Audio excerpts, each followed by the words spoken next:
Então, nós vamos ter agora o capítulo 2, né? Uma psicogênese da pessoa completa. E o que vai ser trazido, então, nessa questão, né? Ele vai defender essa pessoa que ela é para além dos aspectos de leitura e escrita, né? A gente tem visto que isso é uma constante, né, nos textos, é uma formação para além de um aspecto só, mas uma dimensão múltipla do ser humano, né? E essa pessoa, ela é completa, então, né?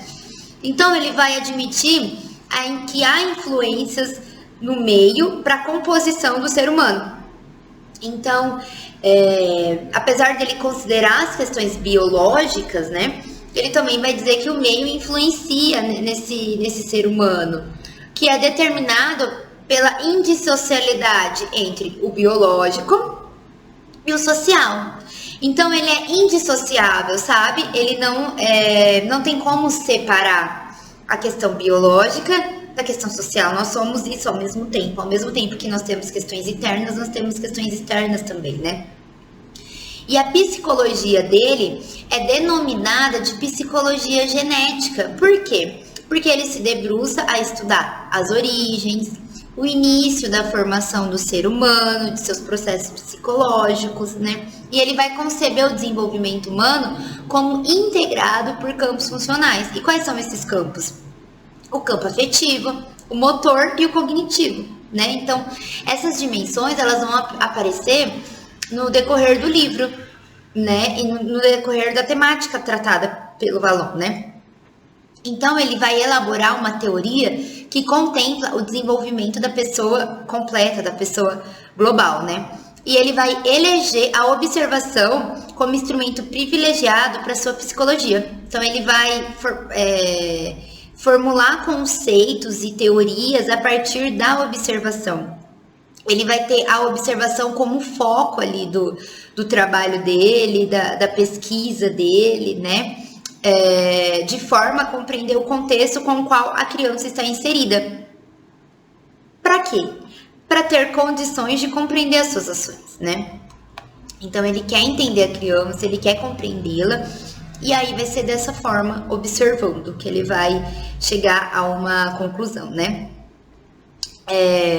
No entanto, ele vai advertir que o observador, né, deve sempre atentar para explicitar o máximo de referências que direcionam e também influenciam sua maneira de olhar e sentir empiricamente, né? Ele vai assinalar que o ponto de partida precisa ser a própria criança.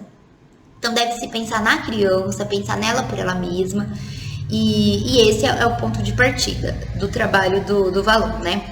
E não a comparação com as apropriações adultas. Então, não se deve comparar a criança com as apropriações adultas, correto? Com aquilo que o adulto fez, enfim, né? É preciso despir-se dessa visão adultocêntrica, né? E que atribui sentido às ações infantis com base na lógica adulta. Então, a criança, ela tem uma forma de desenvolvimento diferente do adulto, ela tem uma forma de pensar diferente, ela tem uma necessidade diferente, e então deve-se olhar a criança pela criança e não pelo adulto, até porque se a gente fica olhando a criança pelo adulto, a gente tende a ver as faltas ao invés das possibilidades e de valorizar a própria cultura da criança, né? Daí nós vamos ter, então, o capítulo 3, que é a complexa dinâmica do desenvolvimento infantil. E aí, nesse capítulo, vai falar um pouquinho, então a gente já sabe aqui que vai falar que o desenvolvimento infantil, ele é dinâmico, ele não para, ele se movimenta, né? Ele tá sempre se desenvolvendo ali, e ao mesmo tempo ele é complexo, então ele é difícil, né? Então, o autor vai falar um pouquinho sobre isso, né? E a Isabel, que é a autora do livro, vai falar um pouquinho dele, né? Que Vallon vai postular que em cada idade existe uma forma particular da criança interagir com o mundo. Então, é necessário o professor considerar essa forma que a criança interage com o mundo em cada idade, porque para ele pensar nas atividades que ele vai desenvolver e como ele vai desenvolver, como ele vai oferecer, porque para considerar essas interações das crianças, né?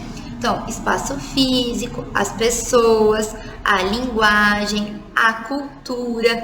Tudo isso é um contexto para esse desenvolvimento infantil, né? Então, qual espaço físico eu estou oferecendo para a criança? É um espaço adequado? É um espaço seguro? É um espaço difícil? Quais pessoas estão ali relacionadas? Qual a linguagem que é oferecida? Qual a cultura? Então, isso vai possibilitar maior ou menor desenvolvimento para a criança, né? Vallon, ele vai conceber, né, que o meio se transforma em conjunto com a criança. Então, ao mesmo tempo que a criança se transforma, ela transforma o meio transforma ela. Então, é uma inter-relação ali, né, todos sendo afetados. E isso exige uma relatividade no processo de formação do ser humano, né? Então, ele vai falar que os fatores biológicos, eles são responsáveis pela sequência dos estágios de desenvolvimento. Mas Vallon acentua que o tempo que a criança permanece em cada estágio é próprio das condições da sua existência, tá? Então, o tempo que ela vai ficar em cada estágio vai depender ali da sua existência. Então, ao mesmo tempo que ele fala das questões biológicas e cada idade tem a forma dela interagir, ele vai dizer que a criança ela pode mudar de uma forma de interagir para outra, de acordo ali com as condições das suas existências, daquilo que a existência lhe proporciona, correto? E aí os aspectos biológicos, eles vão dando espaços, né, paulatinamente, aos aspectos sociais. Então é como se os biológicos fossem saindo de cena e os sociais fossem entrando em cena, né? E aí, por sua vez, é mais decisivo para aprendizagens e desenvolvimentos psíquicos da criança. Então, quanto mais sociais esses aspectos, maior eles vão contribuir para o desenvolvimento psíquico dessa criança, né?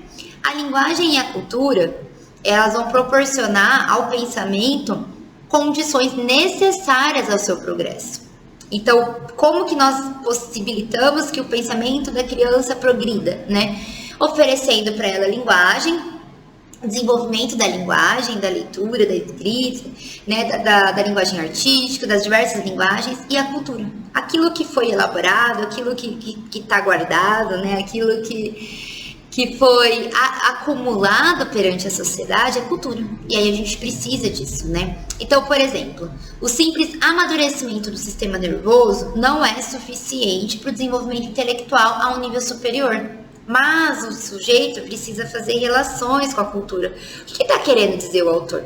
Não basta você completar anos para desenvolver e achar que está desenvolvendo, né, essa questão.